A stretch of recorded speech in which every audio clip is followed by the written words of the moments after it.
आज 8 फरवरी को मोदी जी महाकुंभ पहुंचे। ऐसा 11वीं बार हुआ जब वोटिंग के दिन मोदी जी तीर्थ पहुंचे। इस पर बात करने के लिए हमारे संपादक अशोक मिश्रा जी जुड़ चुके हैं। आइए उनसे जानते हैं इस बारे में। निशा, मैं आपको बताऊं कि प्रधानमंत्री सनातन को हमेशा सर्वोपरि मान के चलने वाले शख्स हैं, हिंदू धर्म को मानकर चलने वाले हैं जी। और सबसे बड़ी बात है कि आरएसएस कैडर से आते हैं, जिसमें सनातन और हिंदुत्व को सर्वोच्च माना जाता है। ऐसे में प्रधानमंत्री आज फिर एक बार 9वीं बार वोटिंग के दिन यानी कि मतदान के दिन किसी तीर्थ स्थल पहुंचे हैं जी। इसका इतिहास अगर हम लोग उठा के देखें तो मात्र विगत 8 बार जब प्रधानमंत्री हमेशा मतदान के दिन कहीं न कहीं तीर्थ स्थल पे पूजा उपासना में गए तो उसको लोगों ने बहुत अलग अलग तरीकों से देखा, लोगों ने अलग अलग तरीके से उसका एनालिसिस किया। लेकिन एक इतिहास ये भी रहा है कि 8 में से 6 बार प्रधानमंत्री को आशीर्वाद मिला और उनकी पार्टी को जीत। आज फिर प्रधानमंत्री महाकुंभ जा रहे हैं। हालांकि महाकुंभ जाने का उनका जो ये प्रधानमंत्री का महाकुंभ में गंगा स्नान का जो कार्यक्रम था ये पहले से निर्धारित था जी। थोड़ा सा महाकुंभ में 29 जनवरी को हुए हादसे की वजह से एक बार ये हुआ था कि शेड्यूल टाल दिया गया है। लेकिन करोड़ों रुपए की योजनाओं का सौगात आज उन्होंने प्रयाग नगरी को देना है, महाकुंभ क्षेत्र को देना है।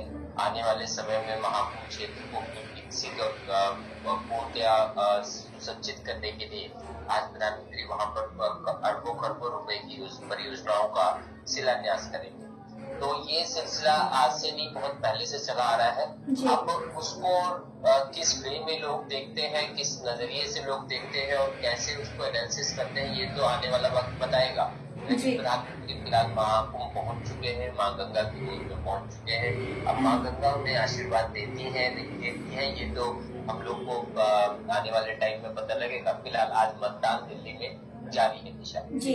अशोक मिश्रा जी, 11वीं बार वोटिंग के दिन मोदी जी तीर्थ पहुंचे हैं। इनमें से 8 में से 6 मौकों पर बीजेपी सत्ता में आई। अब 8 महीने बाद आज यानी 5 फरवरी को पीएम मोदी फिर से एक तीर्थ यात्रा पर हैं। तो इसके पीछे क्या वजह हो सकती है कि जब जब वोटिंग होती है, जब मोदी जी तीर्थ यात्रा पर होते हैं? देखिए, इस बार का तो ये कोई संयोग नहीं रहा है कि वोटिंग है इसलिए प्रधानमंत्री वहां पहुंच गए, ऐसा कुछ नहीं कहा जा सकता। क्योंकि प्रधानमंत्री का तो देखिए, प्रधानमंत्री का हमेशा से ये रहा है आस्था धर्म को पहले लेकर चले हैं। हमेशा उन्होंने विश्व को एक संदेश दिया है कि सनातन सर्वोपरि था, सर्वोपरि है और सर्वोपरि रहेगा। आज मैं आपको बताऊं, पहली बार प्रधानमंत्री 19 मई 2019 लोकसभा चुनाव के आखिरी चरण में 8 राज्यों की 59 सीटों पर वोट डाले जाने थे। इसी दिन प्रधानमंत्री नरेंद्र मोदी की एक तस्वीर सामने आई जो 11,000 फीट की ऊंचाई पर बने केदारनाथ मंदिर में भगवा कपड़े पहने मोदी ध्यान लगाते हुए नजर आए। ठीक है, जिसका सियासी गलियारों में इस तस्वीर ने खूब सुर्खियां बटोरी थी। मोदी ने उस गुफा में करीब 17 घंटे बिताए थे। तो ये सारी चीजें रही। 4 दिन बाद यानी कि 23 मई 2019 को वोटों की गिनती हुई और रिकॉर्ड 303 सीटें जीतकर मोदी लगातार दूसरी बार प्रधानमंत्री बने। तो ये सब चीजें तो उनके जीवन में हमेशा से रही और हमेशा से उनके जीवन काल की अगर आपको बताऊं तो प्रधानमंत्री मुख्यमंत्री बनने से पहले भी पहाड़ों में, कंदराओं में जाकर, हिमालय के पर्वतों में जाकर साधु सन्यासियों के संग रहना उनके जीवन की एक शैली रही। वो हमेशा से सनातन को आगे लेकर चले हैं।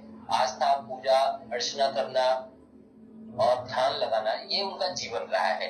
तो ऐसे में उनका फिर से किसी आज माँ गंगा के स्नान के लिए जहाँ करोड़ों लोग अभी तक स्नान करके, लगभग 40 करोड़ के ज्यादा लोग स्नान करके जा चुके हैं, ऐसे में प्रधानमंत्री का वहां पहुंचना और गंगा स्नान करना कोई संयोग नहीं है। ये ना ही इस बात का कोई लालच है कि दिल्ली में मतदान है और अब दिल्ली में हमारी सरकार जीत जाए। ये उनका एक शैली रही है।